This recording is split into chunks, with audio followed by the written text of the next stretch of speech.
walk, great. If you want to run, cool. If you want to bike. I don't care. If you hike, awesome. If you want to swim, cool. I don't give a shit. Kung fu, jujitsu, rock climbing, move.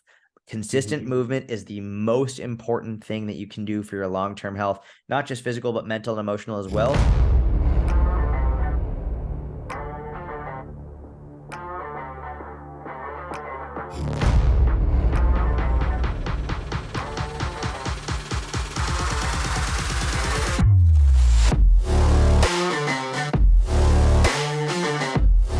All right.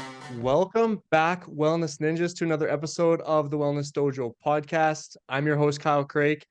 Today, we have a very special guest. He's a fitness and nutrition coach who's built a massive following, providing honest and often hilariously obvious truths about what it takes to live a healthy lifestyle. Welcome to the show, Mr. Jordan Syatt. Thanks for having me, brother. I appreciate it. I'm pumped to have you on here, man. I'm so excited to dive in and chat a little bit. And I know there's a ton of things that I left out in that intro for you. I know that you have broken multiple records with deadlifting. I know that you're in Jiu Jitsu. I know that you pride yourself on being a 27th degree black belt and chugging coffee. And most importantly, I know you hold a new title of being a father as well. So excited to dive into all these things. Man, thank you. Yeah, it's pretty crazy. Got married, had a kid within the last few years. My daughter is almost 9 months old now, which is crazy. She just started walking like 2 days or crawling 2 days ago. And yeah, man, it's an absolute blessing. I'm obsessed with jujitsu, being a dad, husband, obviously like fitness. That's like my like main job. But yeah, man, thank you for having me. I really appreciate it.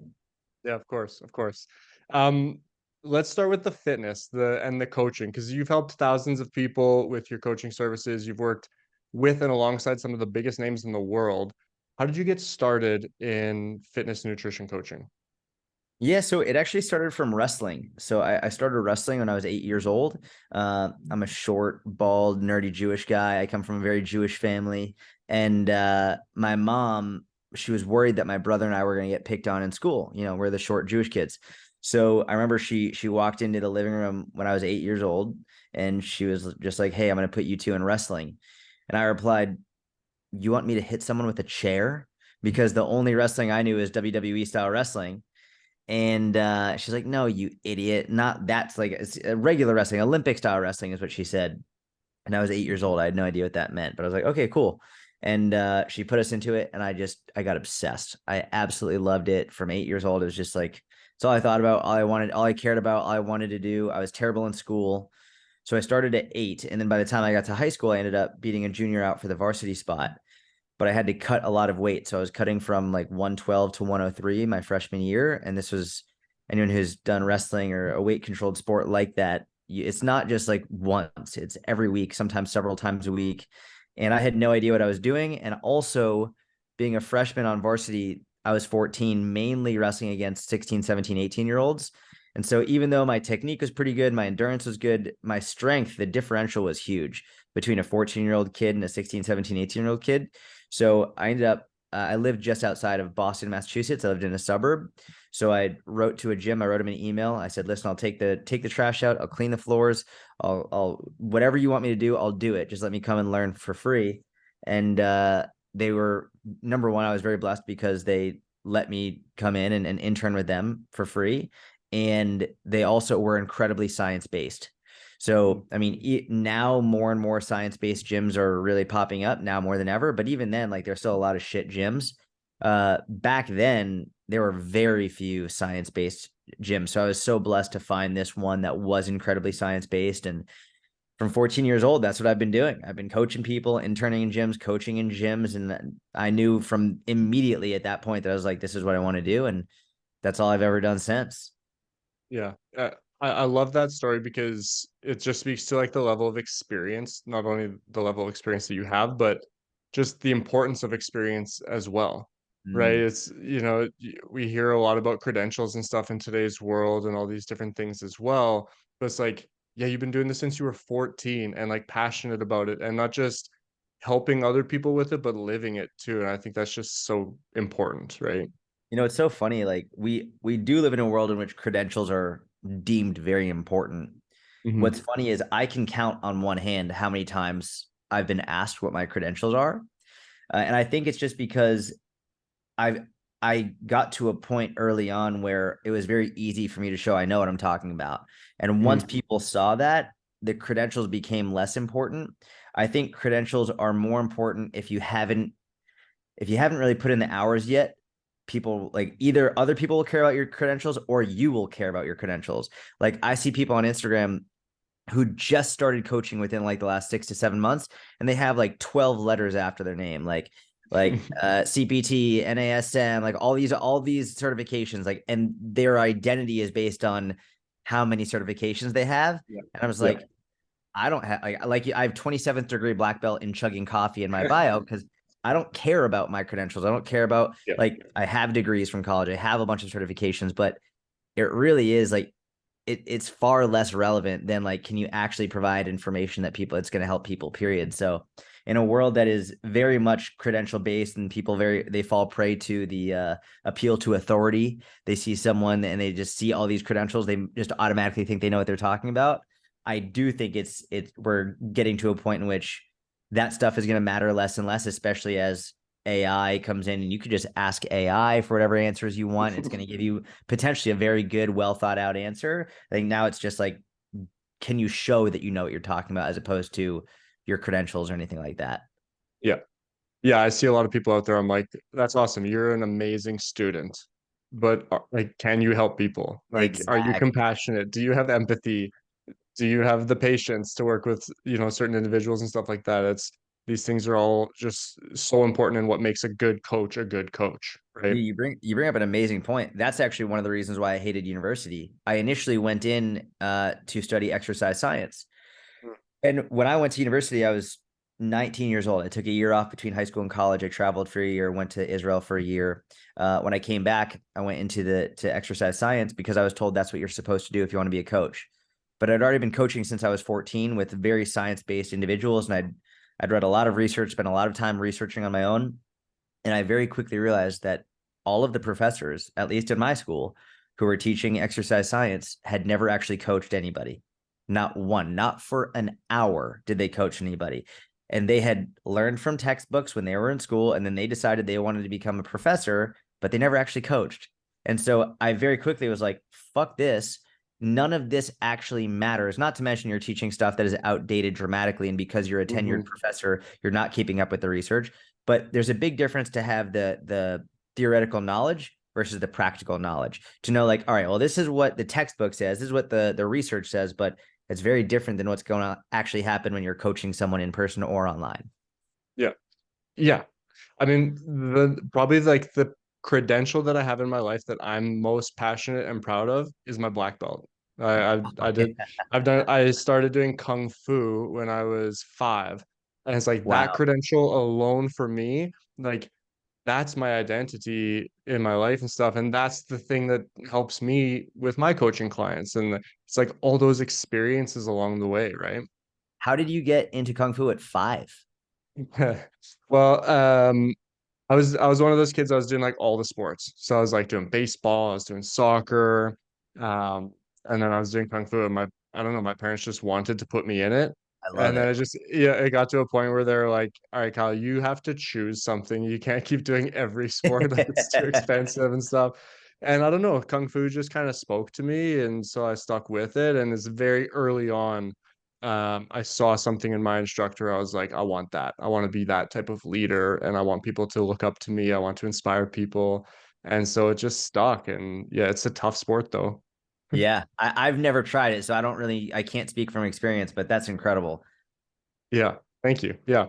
But I know that you are in jiu-jitsu and I need to congratulate you because I know you recently received your purple belt. Is that correct? Yes, thank you, thank you. Yeah, man, that was talk about imposter syndrome. That yeah, that was a huge accomplishment that I'm very proud of. But it's still I only got it like 2 months ago, so still Yes. I'm gonna compete in my first competition as a purple belt in July, so in a few months, and definitely have the nerves for that one. I was feeling good at blue belt, and just when I started feeling good, I was like, ah, shit. Now Yeah. now I'm going That's up. how it goes, man. It's like you get to when you hit that next level, it's like you're like, oh, I got comfortable here for a second. That's one thing I love about the sport is like it gets that next level. Now it's like, oh, now I'm not the top of the tier anymore, or now Right. I'm at the bottom. And yeah, it's Exactly. how long have you been doing jujitsu for now? It's been a few years or So it's been a little over 3.5 years now, which I know is it's a little bit fast to get your purple belt, which is one of the reasons why like I think I have that imposter syndrome. Mm. I do also know like my wrestling background helped a lot. Like Yeah. wrestled for 10 years from 8 to 18, and I think there's no question that helped. It's actually I remember when I first started, I think like when I first started jujitsu, man, it was devastating. Like it was my ego got hit so fucking hard. I think even hit potentially harder than people who don't have any form of grappling background, because Yeah. I went in with an ego thinking, well, I wrestled for 10 years, so I'm going to be fine. And I very quickly found out I was not fine. And I remember thinking though, like I had so many years experience of being on the mats, so many years experience of just like rolling around and understanding how to use your partner's weight distribution against them, their momentum against them, just learning how to use your hips, like all these things that you just learn through years on the mats. I was like, man, if I had to learn that as an adult going to jujitsu for the first time, like I have so much respect for people who go into jujitsu for the first time as an adult without any grab, because man, it it's already scary as is. It's already a difficult skill to learn with that grappling experience. Never mind as a complete newbie, fresh, never having done it. So I remember thinking, man, these people who are in here as adults who've had zero grappling experience, I just had a tremendous amount of respect for them. Yeah. Yeah, I agree. It's and anything like jujitsu is one thing, but like anything, like I have adults that start kung fu, and it's you're just starting out learning stances and punches and kicks and stuff like that. But like still, you feel freaking ridiculous when you're learning these things as an adult, especially when I've had parents that come in and they're learning alongside their 10-year-old, and it's like Yes. the respect that I have for people who are putting themselves out there and like risking that, like just looking foolish and yeah, it is such a hard thing, and yeah, so much respect to adults who are doing that. And I have a story for you actually, because I tried jujitsu for the first time a couple of years ago, Okay. and I had a buddy, and he was a purple belt as well, actually. And so he's like, "Yeah, come try this. We just have like a drop-in class. It's like pretty relaxed. It'll be a great one for you to just kind of test it with." So I'm like, "Okay, cool." So I go to this class. It's like all advanced guys who are Oh there just like no. trying to get better and women. And we walk in and we're like do like a bit of a warm up. He's like, "Okay, we're just gonna roll today." And I was like, I'm like, I don't freaking know a thing. Like, I don't even know like how to defend so he's like, "Well, you're gonna learn today." It was so humbling, man. It's like I got my ass kicked so bad. But it was so fun to just be a student and to be humbled and yeah. And are you still doing jujitsu now? I suffered a couple injuries, and so I haven't been Okay. doing it, but I'm dying to get back into it. Yeah. Once I can get my injuries sorted out, I'm gonna be back in there for sure. Because I the feeling of it, I just love it. Now, can you explain, and pardon my ignorance, is why I'm asking, can Yeah, you explain kung fu, like for someone who has never done kung fu? Like, because yeah, I don't absolutely. know what it would be like. Yeah, so it's so there's a lot of different variations within that one discipline. Okay. However, what we train is like so we have our forms or our routines. So basically you're presenting almost like a dance, but it's martial arts movements. And there's Okay. differences in styles between kung fu, karate, taekwondo within those. The style of fighting that we do is point fighting. So it's like karate, sport, point fighting. So it's explosive. It's first one to hit Mm. kind of fighting. So it's very explosive, very all stand up. And that's kind of like the way I often describe it to people. It's like fencing, but with your fists and your feet. That's a So great explanation. Got it. Okay. yeah. And have you ever had to use it in a self-defense situation? Has there ever been a time where like, hey, I need to fucking bust this kung fu out? Um, No, I mean, there's been times where I probably could have. There's been Mm. times where I've wanted to. Yeah.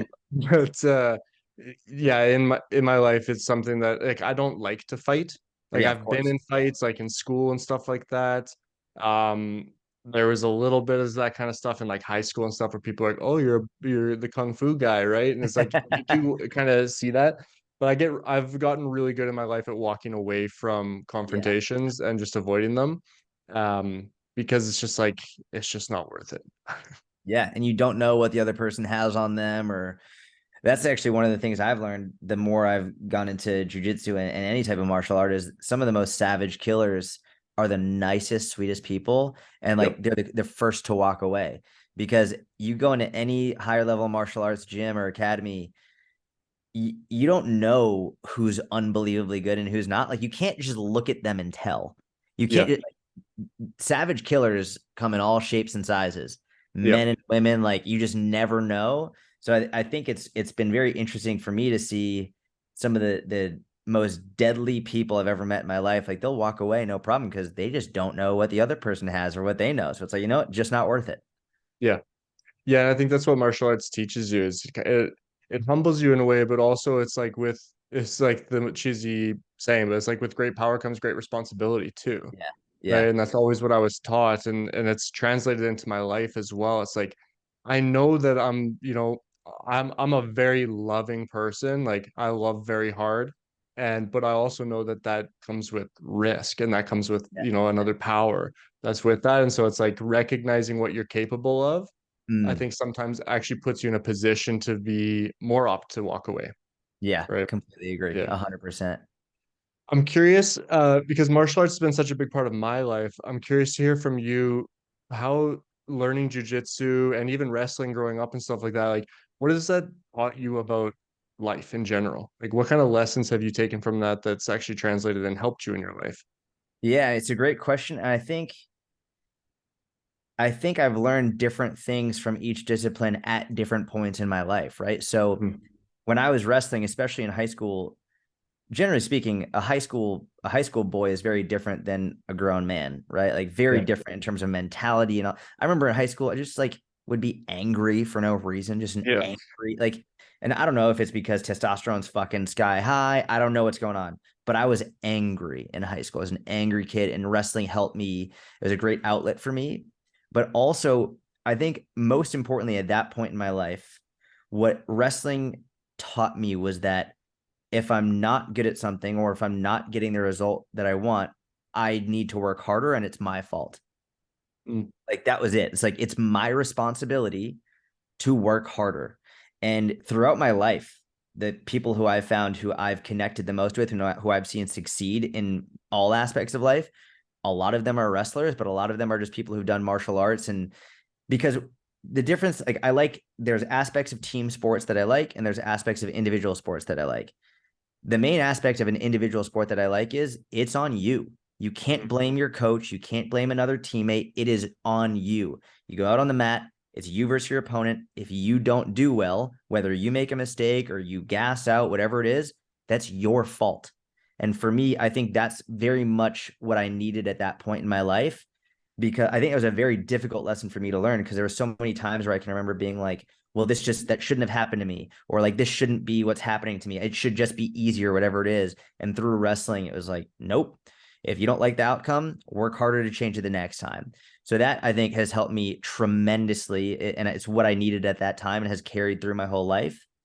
In terms of jujitsu, especially now being 32 as opposed to being 16, 17, 18, whatever it is, um, there's a lot, but I think the main thing is one of the best things that I've gotten from jujitsu. And I know this is sort of a unique scenario, but I have a larger social media audience, and many people, they'll treat me differently as soon as they find out if I have a larger audience, or Mm. they just, they try and get something from me a lot of times. They try and like manipulate the situation. And I am by no means famous. Like I have no idea what it means to be like an A-list celebrity, anything like that, and nor do I have any desire to. But I can definitely start to understand why a lot of them say things like, I just want to be treated like a normal person. And I Mhm. think before I had a larger audience, I couldn't really understand that. But now people go out of their way, and sometimes it's nice, but other times, like, I know you're just doing this because you want something on the back end. And for me to go into jujitsu, and especially as a white belt, like it didn't matter who I was. And Mhm. people had no idea who I was. And it They was, don't give a shit either. they don't care. Is they Yeah. don't care who you are, where you're from. They don't care if you're rich or if you're poor. They don't care if you're a janitor or a CEO of a Fortune 500 company. It doesn't matter. You're all equal on the mats. And Mhm. like that was just it was one of the I think it was one of the most refreshing and addicting parts about it was you don't know who you're rolling with, where they're from, what they do, what they've been through, any of that. All you know is like this person's kicking my fucking ass right now. And like I have a lot to learn from them. And Yeah. that's it. And like that I think is one of the most amazing things. And it's given me a lot of perspective in life in general. Like wherever I am, whoever I'm talking to, I always have a lot to learn from somebody else. And I think that's been unbelievably helpful. Yeah, and that's something that makes you such a great coach, I think, as well, right? Because like I know for me, teaching martial arts, I learn more from teaching it than I ever learned from Mm, doing it, right? yeah. Because you teach something and it doesn't work, or you watch your students and that you're like, oh shit, I didn't realize that when they move that way, that like you learn so much more from giving, I Mm. think. And martial arts is such a sport of just giving and receiving, but like yeah, it's a very mutual sport, I think, across the board. Um, Yeah, yeah, it's so funny because whenever I have a friend come visit me, friend, coworker, my co-coach, her name is Susan. She's 63. She just got involved in jiu-jitsu like 6 months ago, which I'm like, nice. what a badass, right? For Like shit. every time she comes to visit, she comes like once every month or once every other month. I'll bring her to jujitsu. And she's always like really apologetic. I don't want to take away from your time. I don't want to take away from your time. I was like, you don't get it. Me being able to help and teach you is actually all selfishly very good for me as well. When I try and teach you these foundational basic movements, these whatever it is, it actually helps me also become not only a better coach, but also a better jujitsu practitioner. So Yep. it's not taking away from my time. When I teach you, it also helps me get better. So it's I very much, but I also understand being on the other end, being a fresh new white belt, going in a role with blues, purples, browns, whatever, and feeling like you're taking away their training time. Yeah. And I think there are assholes wherever you go, and some people think of it like that, but most of them were more than happy to spend an inordinate amount of time for free just teaching and helping. Yeah. Yeah. Yeah. I definitely felt that way going into it. I'm like, I'm sorry that you have to work with me right now. They're like, no, it's cool. I'm like, okay, well. Um, another thing that really resonates with that is parenting. Like it Mm, is. Like I'll always say like there's three things that have taught me the most about myself in my life. It's teaching, it's parenting, and running my business.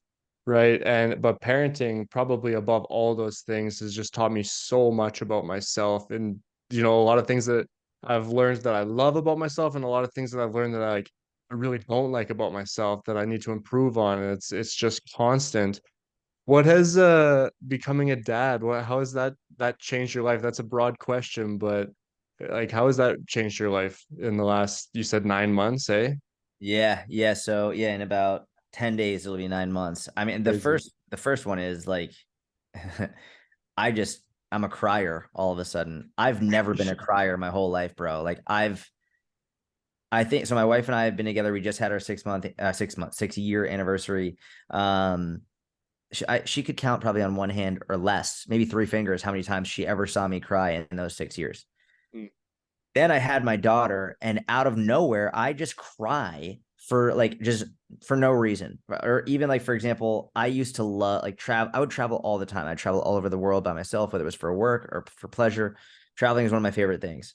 Um, I just had to go to the UK to give a seminar over the last weekend. And as I was leaving, I was just like fucking crying because I was saying goodbye to my daughter. It's just, and then I was going nuts. Like I was telling my wife, I was like, if you don't have to leave, don't, because I'm thinking, oh, you could get in a car accident. Like, I don't want you driving in the rain, da da da. Just like things that I never would have thought of or said before. Like, you have the Mm. pepper spray, you know where that is. Like, you're making sure you know how to use it. Like, everything. If you see anything weird, always be aware of your surroundings. Don't be afraid to get in the car. I don't care if someone thinks you're a bitch. Say, get the fuck away from me. Like, just going hard. Yeah. And between being a crier out of nowhere and just being super protective of my family, it's just like that is the first thing that comes to mind for sure. And I'm sure as my daughter and God willing future kids get older, I'll learn a lot more as well. For right now, it's just the best because she's super cute. She's not even she's almost 9 months and she can't talk. She's just started to crawl in the last couple of days. So it's all good stuff right now. Mhm. Like it's just, Yeah. but I'm sure it's difficult, but it's not like she's she's smoking weed at school and I have to figure out how to discipline her yet. Like Yeah. that's later on. And hopefully it doesn't Yeah. happen. Yeah, man. I think at that stage, those early stages within like the first 2 years, like a lot of it is just like it's personal stuff. It's like figuring out your priorities. Your priorities are changing. Your goals have started to shift, and it's like, okay, less time for jujitsu now, more time for family, like that kind of stuff. Have you noticed that? Yeah, I mean, to be fair, my wife and I we're very adamant that we don't allow our either our own health or our own personal interests go to shit just because we have children. Yeah, Um, so important. and so, for example, just before this, the reason I was a couple minutes late, which I apologize for, my wife had to get her workout in for the day. So I was watching our daughter, which is fine. Like I had about 2 hours where it was just me and her. Um, so for that, like in that time, our health and fitness doesn't really go away, but it is less work time.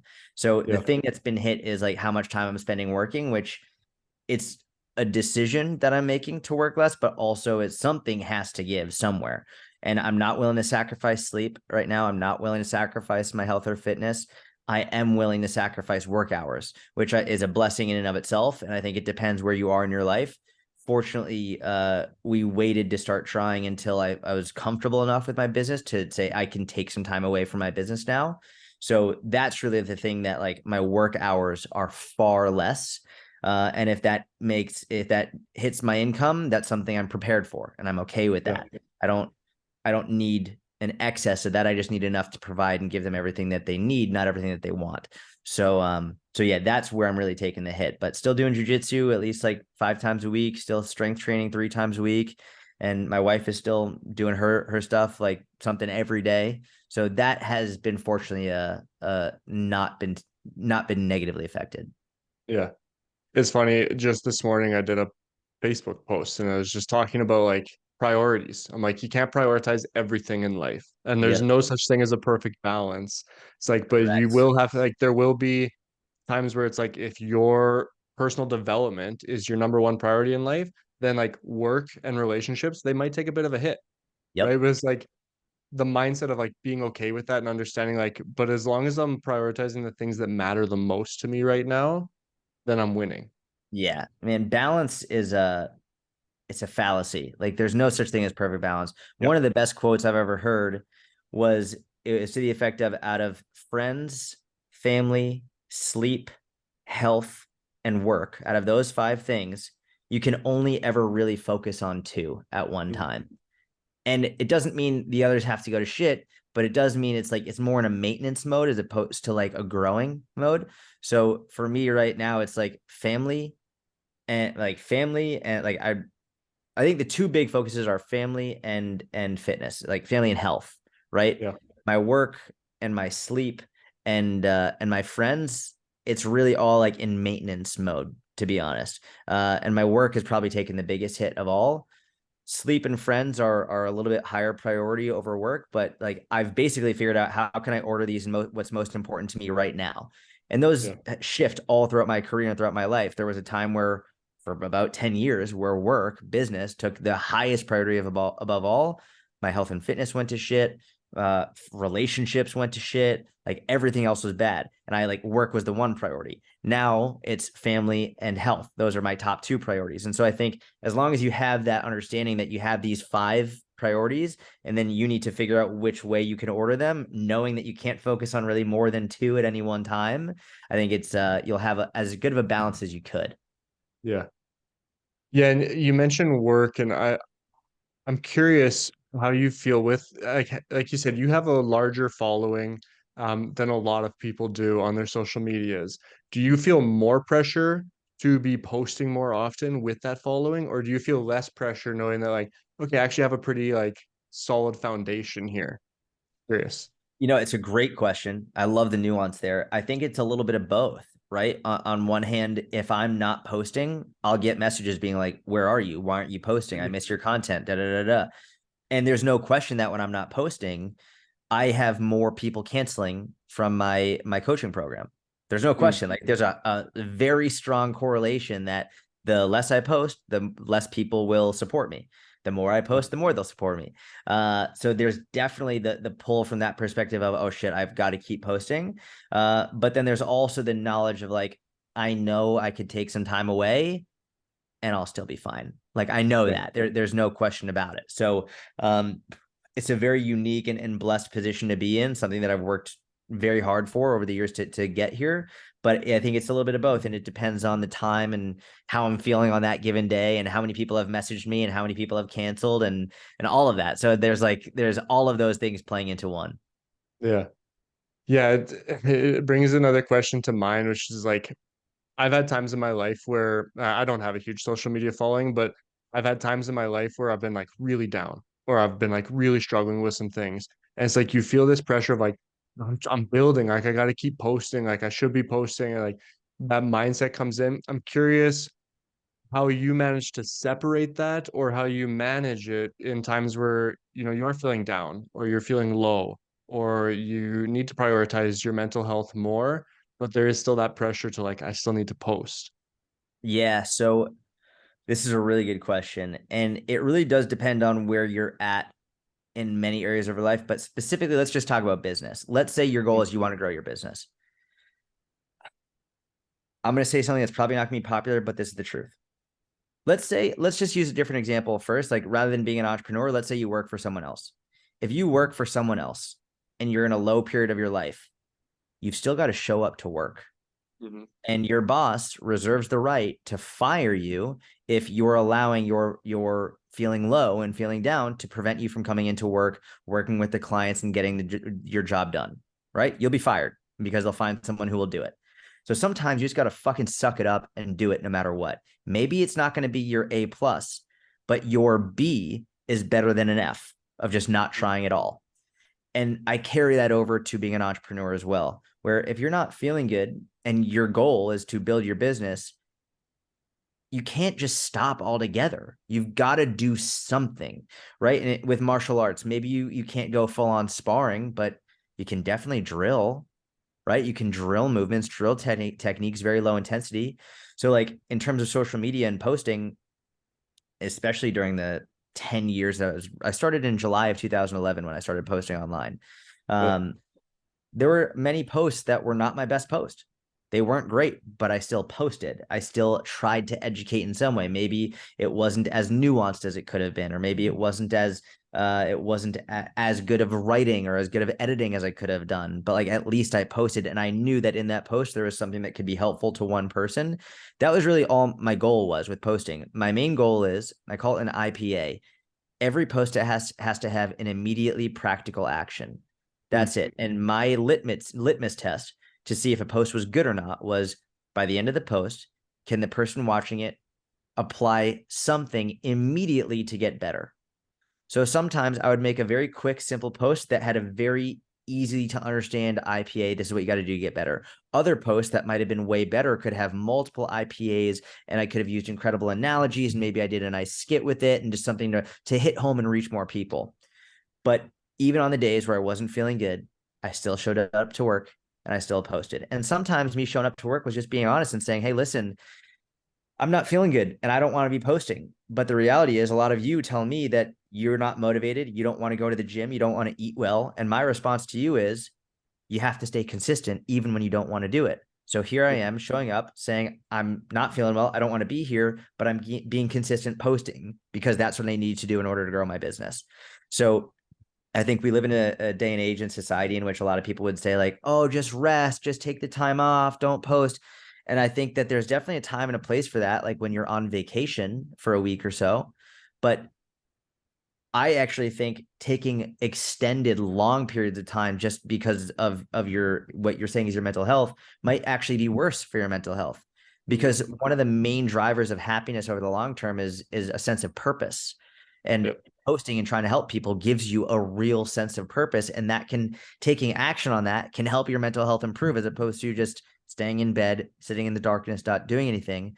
And I should also obviously mention if you're really struggling with actual depression, please seek out therapy, speak to someone. This isn't like it's not made up, it's real. And I'm not saying this is the solution to clinical depression, but I am saying that if your goal is to grow your business, you've got to show up to work. And if you are clinically depressed and have such terrible mental health, then maybe your main goal should not be building your business right now. Maybe your main goal should be focusing on your mental health. Then you can Mm. adjust your goals accordingly. But if the main goal is business, you got to fucking show up to work and post. Yeah. Yeah, it's so true. And it just comes back to the priorities, right? It's like prioritizing, but then also like self-awareness is so huge with that too.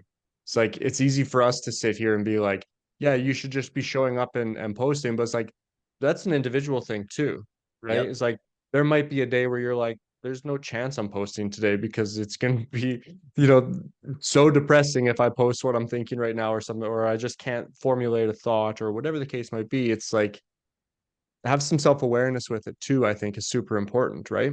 100%. There were many times. There were many times. If you scroll through my Instagram, you'll see I repost stuff all the time.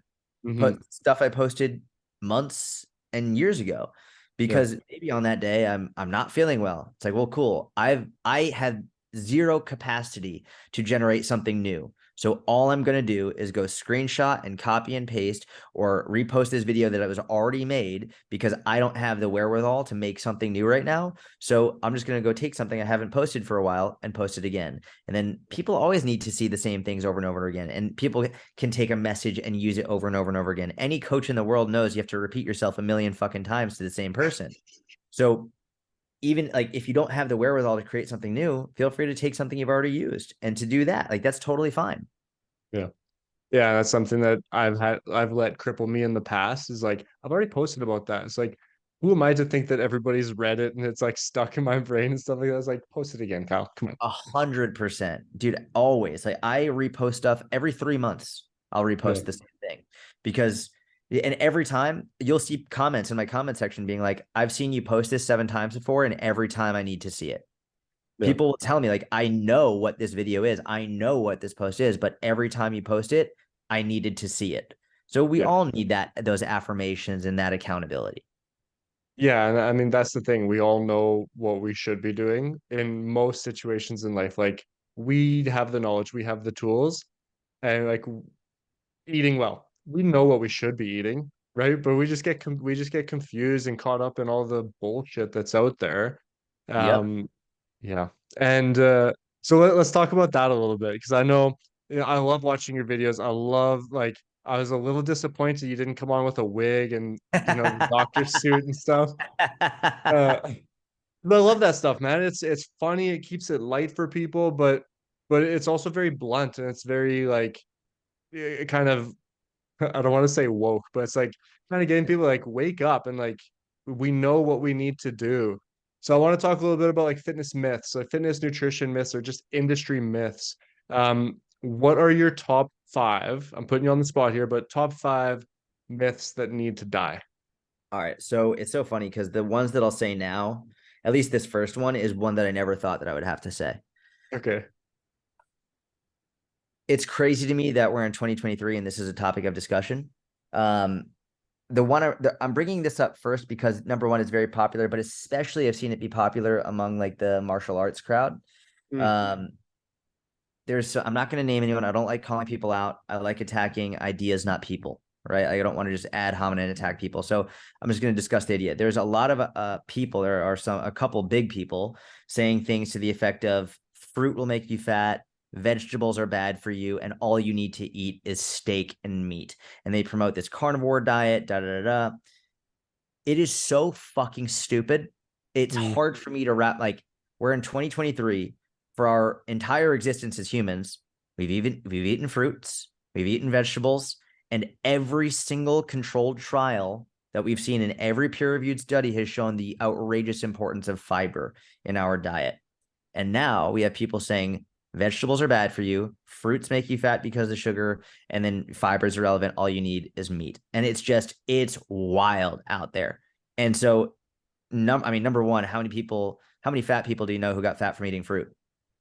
How many people who are 50 pounds overweight, 100 pounds overweight, and they're like, oh, yeah, it was really the blueberries that did it. Like, really? How many fucking people got fat from eating blueberries? For fuck's sake, man. It's mind boggling to me that people believe this shit. Yeah. So listen, I love steak. There's a steak restaurant right across the street from us. and I eat there way too often. And I love steak. I love red meat, but I also eat a lot of fiber. I also eat a lot of vegetables, and I also eat a lot of fruit. Shocker. Like, look at our teeth. Our teeth are designed to eat meat, and they're also designed to eat fruits and vegetables. That's what we're omnivores. We're supposed to eat both. It's not one or the other. So that's definitely a major myth that has to die, that like you just need meat. Now, on the other hand, let's go to the other end of the spectrum, the other extreme, plant-based vegan diets. There's a lot of people out there who are saying these are superior, these are all you need. It's like, no, it's not all you need. It's definitely not superior from a health perspective. What the vegans always say whenever I talk about this is it's not for health, it's for ethical reasons. And we could go down that route if you really want to. I respect the wherewithal and the willpower that it takes, and also the real care that people have if they are doing it for ethical reasons. That being said, it's definitely not superior. It's not how we're designed to eat. And a lot of vegans really struggle with their health. They need to take a number of supplements in order to make sure they're getting the proper amount of vitamins and minerals and nutrition, because they're not getting enough based on often a plant-based diet. And I did some research, some extensive research several weeks ago, because a lot of vegans, and it's so funny, the vegan plant-based crowd and then the carnivore crowd, even though their methods are the exact opposite, they're the same people. It's sort of like the far, far, far left and the far, far, far right political spectrum. They're the same fucking people. They're both awful, terrible people, like on either end of the spectrum, and they all like hate everyone in the center. So the vegans will often say things like, you're a terrible person, you're cruel, you're killing animals, all this other stuff. I was very curious to see how long the average vegan actually stays vegan. And there's pretty extensive research on this. And it's funny because you look in people's bios and they put whatever diet they're following, they'll put carnivore or they'll put vegan or whatever it is. They'll put the little plant in there to signify that they're vegan. The average vegan stays vegan for 4 to 6 months at longest. The vast majority are gone within, like, before that time frame is over, and very few, very small percentage, like over 95% are completely done by 6 months, which tells me that within the first 6 months, people are putting that vegan plant sit thing right in their bio. And then by the end of those 6 months, they're realizing, I feel terrible. I can't sustain this diet. It's not right for me. I also know, and this is actually very important, I have very unique insight into the world of social media and influencers, putting that in quote, because I interact with a lot of them. And I know for a fact, on both sides, I know people who say that they are carnivore, and I know people who say that they are vegan. And these are people with huge audiences, hundreds of thousands, millions of followers. And I know for a fact, seen with my own eyes, that they are not carnivore. They are not vegan. They've just been touting it for so long that they feel bad that they can't actually tell the truth on their social media pages. And they It's feel like their identity, right? That's exactly right. Yep. Yeah. So listen, if you want to go vegan, you want to go carnivore, fine. I don't think either is optimal for health.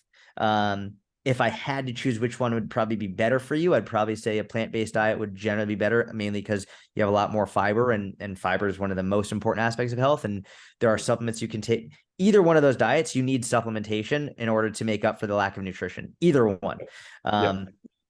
So those are two very major common myths that I think need to die. And again, if you want to do them, great. Especially I would say plant-based from the ethical perspective. But to be fair, like there's the idea that plant-based is fully ethical is a fallacy in and of itself. Unless you're growing all of the food yourself, everything that like, even think about quinoa. In order to harvest quinoa, you're killing every rat and mole and vole and snake on the field in order to create it, in order to package it. Like, you're killing a lot of animals in order to get it packaged and delivered to your house. You're hurting the environment every time the train is bringing it's on a boat, whatever it is. Like, there's a lot of ethical dilemmas, that it's not just a purely dilemma-free, like 100% ethical thing. So those are the two main myths I would say. I would also say, other myths. There are so many. I would say, give me one more, just one more. Okay, one more myth. I would say, let's go. All right, so we did two nutrition ones. I'll go to a strength one. I think, especially in a lot of people in the martial arts community, especially I would imagine you have a somewhat decent martial arts following. A lot of Yeah. them feel like strength training is not going to be helpful. They feel like strength training is going to make them immobile. It's going Mhm. to reduce their range of motion. It's actually strength training is going to, never mind increasing your power, rate of force development, increasing the actual strength and the amount of force you can produce and whatever it is you want to do. It also massively reduces your risk of injury. A lot of martial arts, especially in jiu-jitsu, I'd imagine kung fu as well, a lot of knee issues, a lot of ankle issues, a lot of hip issues, back issues, shoulder issues. Strength training prevents those issues from happening. It's not 100, it's not like you just never get them, but they reduce the risk dramatically. And also, I mean, you can see some incredibly jacked people being unbelievably flexible. Yep. Getting stronger and building muscle doesn't make you immobile. This idea of being muscle bound it's a myth, it's a fallacy. It's, if you don't practice your mobility, then you'll lose it. And a lot of people who get really big and strong don't practice mobility.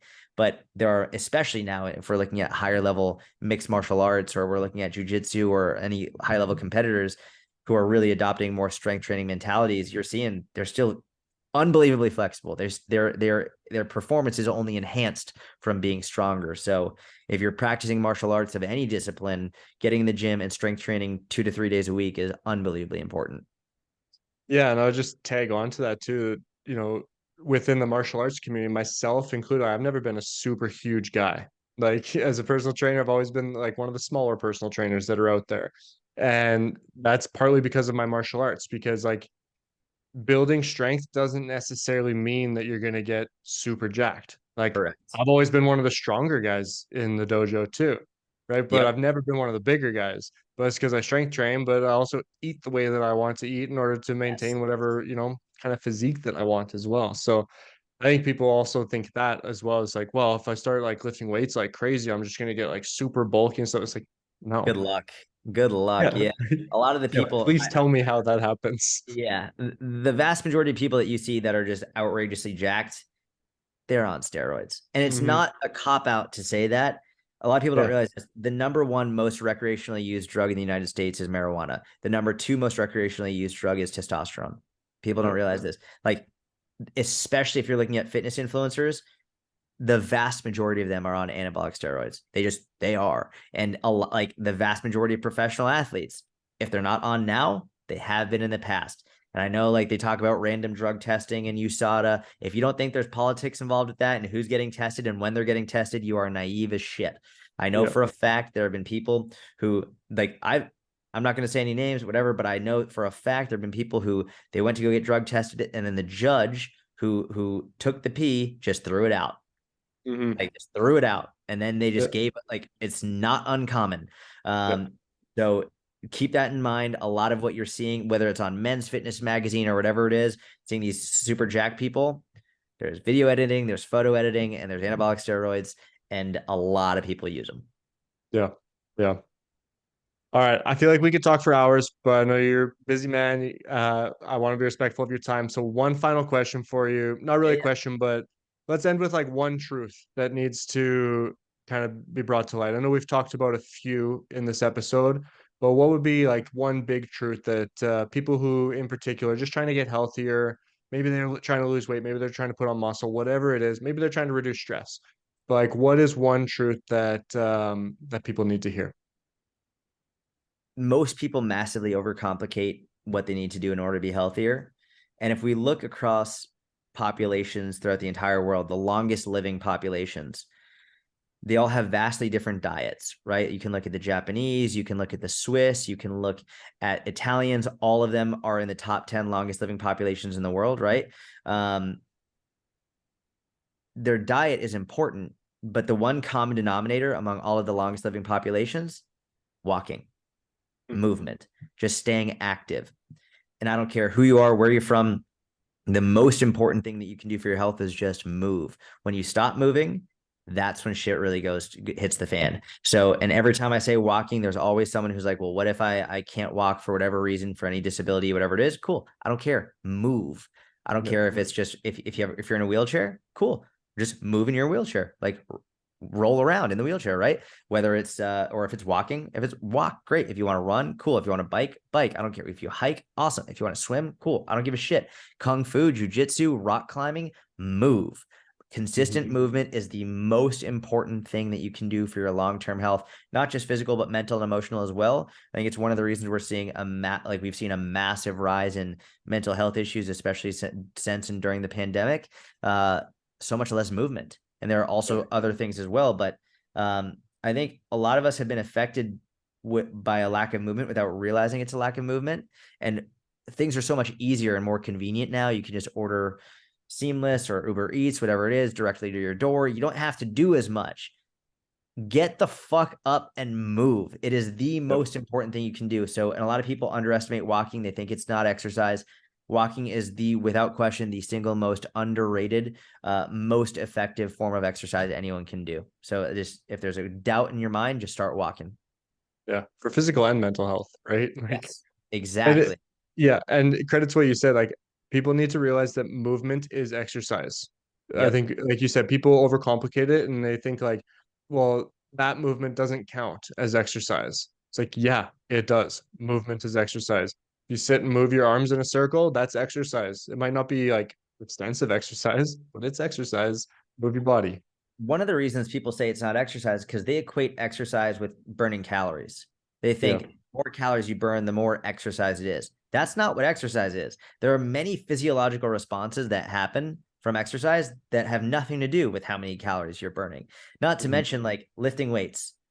Anyone in the right mind, yeah, that's exercise for sure. The amount of calories you burn in a weightlifting session is next to nothing. You barely burn calories doing that.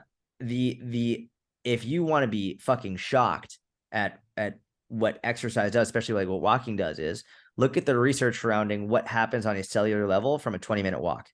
When you see what happens on a cellular level in your body from a 20-minute walk, you will never say that walking is an exercise again. It's unbelievably important. Yeah. Yeah. Well, there you go. You heard it here.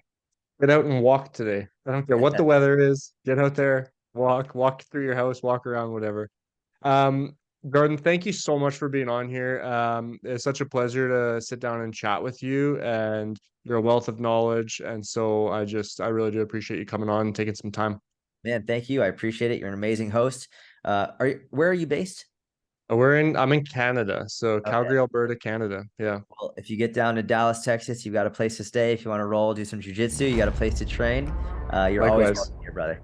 Likewise, man. If you're in Calgary, hit me up. I'll teach you some Kung Fu. Let's go. Thank you, man. Awesome. Well, thanks again. And thanks everybody for listening and watching. And we'll see you in the next episode.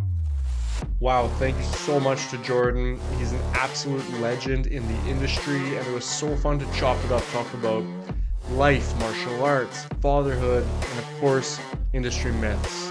If you enjoyed this episode, please engage with it. It helps us grow the show. Like, share, comment, take a screenshot if you're listening, share it with us on social media, tag us.